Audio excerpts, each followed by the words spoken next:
जपान्स number 1 snack in India कारी कारी roasted rice cracker sesame soy flavour. 18 gram आहे हे 20 रुपयाला. आणि जरी हे जपान नंबर 1 असलं ना तरी भारतात बनलेलं आहे. बघा इथे लिहिलं आहे प्रॉडक्ट ऑफ इंडिया. हरियाणाला बनलेलं आहे ते by Kameda LT food private limited Haryana. आणि हे सगळे त्याचे ingredients rice starch soy sauce आणि काय नाही काय. आता हे मी थोडं उघडून बघितलेलं आहे इकडे, पण थांबा आपण याला ना पूर्ण कापूया म्हणजे आतमध्ये किती आहे ते कळेल आपल्याला.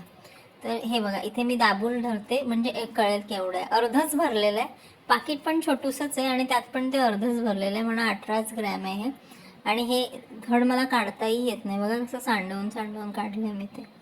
तर आता एवढंच आहे आणि ते मुठीत घेऊन बघूया. माझ्या मते हे मुठभर आहे, फक्त मुठभर आहे. 20 रुपयाचे मुठभर आपल्याला जपानी क्रॅकर मिळालेले आहे. हां आणि हे ना आता ना काहीतरी गोडूस वास आहे याला आणि चिकट चिकट आहे. माझ्या हाताला पण चिकटलं आहे बघा. आणि ह्याचं फ्लेवर लिहिलं आहे ना सेसमी सॉय. तर ह्याच्यात आहेत तशा बघायला इथं तीळ आहेत भरपूर, पण चव ह्याची अतिशय बेकार आहे. म्हणजे हे बेचव आहे, ह्याला काही चवच नाही आहे. म्हणजे वाईट चव पण नाही आहे. हे फार बेचव प्रकरण आहे अगदी. म्हणजे मागे जे काही काही लिहिलंय ना एवढे सगळे ढिगभर इन्ग्रेडियंट झाल्याने फलाने ढिमकाने त्याची मिळून त्याला काहीच चव आलेली नाही आहे.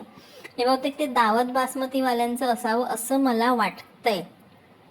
मी वाईट चवीचे पण पदार्थ खाल्लेत पण ह्याला वाईट चव पण नाही आहे. हे बेचव आहे.